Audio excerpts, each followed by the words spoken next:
Hello, so I thought I'd do another one of these, because at the moment a lot of people keep talking about, will there be a civil war in England or whatever, with how bad everything's getting.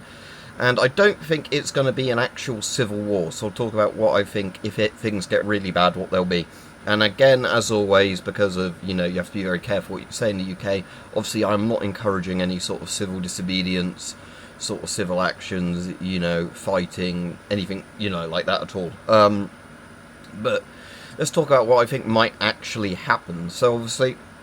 at the moment, there's lots of people very, very angry with the government on both the left and the right, and not all about the same issues. Because some people are obviously angry sort of on the right and sort of more nationalist type people, about the sort of loss of our cultural identity and, like I said, paying tax, lots of tax money to house illegal immigrants that then go on to commit crimes, some of them, or a decent number of them, that it's actually a problem, when we can't afford basic things anyway. Then lots of people on the left are upset about Palestine and stuff like that, and now are getting into sort of conflict with the government about that. So lots of people outside the UK say, would it be like a civil war where the army turns on the government, or the people rise up against the government and then the army's sent against people? And I don't think it'll be like that at all. What I think will happen, especially if we end up in the sort of problem of an IMF bailout, where the country's finances completely go to shit and lots of people go on strike, is that lots of sort of communities, I think, will start self-policing themselves, sort of set up, and this is already starting to happen to a little degree, but more and more. So sort of various communities will set up their own sort of civil defence networks, community patrols, and basically you'll get like vigilante groups going around various sort of neighbourhoods policing themselves. And when there isn't enough money to pay the police, or the police, feel that it's too dangerous for them to go into certain areas, they probably won't try to go in to make arrests. So this is at the point you think that the government would call in the army and try and mobilise them against the people that are doing this. But then you have to think, if the majority of the army are made up of, regular people that aren't that well off, they're probably not going to turn their guns against normal people. So you'll probably have a situation, I imagine, a lot of people are saying it's going to be a lot more like a Balkanization sort of thing, like the breakup of Yugoslavia, or potentially like the troubles in Northern Ireland, where you just get no-go areas for certain communities, and they sort of start, based on people they physically know and, maybe some political ideology or, racial ideology or whatever, start separating themselves off. And the interesting thing, obviously, is if you think about a lot of the UK, each city doesn't necessarily have its own power plant in the city that powers the city and things like that. Like, food is relied upon to be imported into, especially cities and places like that. So you could have problems as well where the power is just simply cut off to some of the big cities and food stops being delivered in if, it's not safe to do so. And again, you would probably run into problems where vigilante groups will start seizing, food, medicines, all that sort of stuff in certain areas. So again, this is hypothetically if, things got really, really bad. I'm not saying that this is going to happen tomorrow or anything. But like I said, I think you would run into a problem where if the government,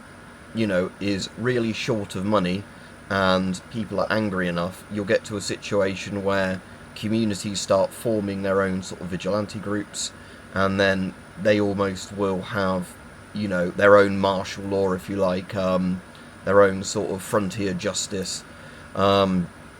which wouldn't be a nice thing, because obviously there'd be lots of people that might be innocent of things that get accused of something and then lynched, sort of thing. But that's the way I can sort of see things going if things continue to get worse and worse and worse. And like I said, a lot of that would only be if the government, ends up having so many financial problems from all their misspending that they find they can't,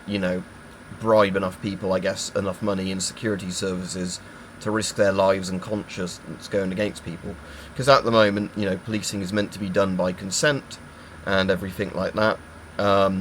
But obviously where you're seeing a bit of a breakdown between trust with regular people and police in some of these protests, the police are really outnumbered, and police in riot gear, are only really able to deal with crowds of people that want a bit of a fight, or a bit rowdy, but aren't really trying to cause them actual real harm. as in that, you know, if you got into a situation where people were trying to ram police lines with cars, you know, God forbid, and stuff like that, you know, and were doing more than just throwing an occasional Molotov, you know, especially like I was saying, if you ended up getting these communities that were self-governing, you'd end up with a problem where, you know, the police would say, we need a load of armoured vehicles and loads of officers to try and facilitate arrests, because if there's armed people in groups, you know, you can't just send a couple of regular police cars because they'll get ambushed. So, like I said, that's where you sort of get into the Troubles type scenario, where you'd need a military arm of stuff to try and enforce those police raids against things. So I could see a lot of breakdown in,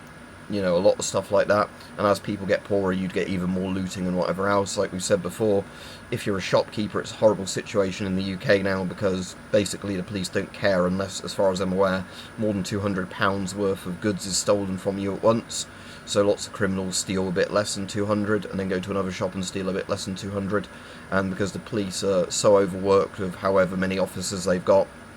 and like I said, have their time wasted with all of the sort of policing wrong think online and stuff like that, they don't respond to real crime. So I can see stuff like that getting worse and worse and worse, where if people economically feel harder and harder up, they feel like they have less to lose, and then, you know, more looting starts, and then more armed groups defend their own properties and things like that. And yeah, so I don't think the UK would actually have a civil war where one side declares war on another and they have sort of roughly equally matched armies, or one has, you know, more guns and tanks but the other has more people. I think it would be more a case of breakdowns where lots of, you know, towns and villages and whatever form their own little alliances, and then the government can't really send police forces or whatever to do its actual job because of how dangerous it would be. Again, it's like when the LA riots were going on, and some of the, you know, big riots we've had in recent history, you couldn't just send one or two police cars to arrest people looting a shop because of how many, you know, violent people there were looting at the same time. It would be suicide, and there has been, you know, riots in history where policemen have been killed because, you know, they've been sent in where it's, you know, kind of turned into a war zone. So yeah, that's how I think. Like I said, I don't want this to happen, obviously. I don't want the UK to completely collapse and fall apart, but it's not going in the right direction at the moment, as basically everyone here knows. But yeah, that's how I'd see things happening anyway. Like I said, more of a balkanisation, the Troubles type scenario playing out in lots of bits of the UK, I imagine, with different, you know, religions and ethnic groups and,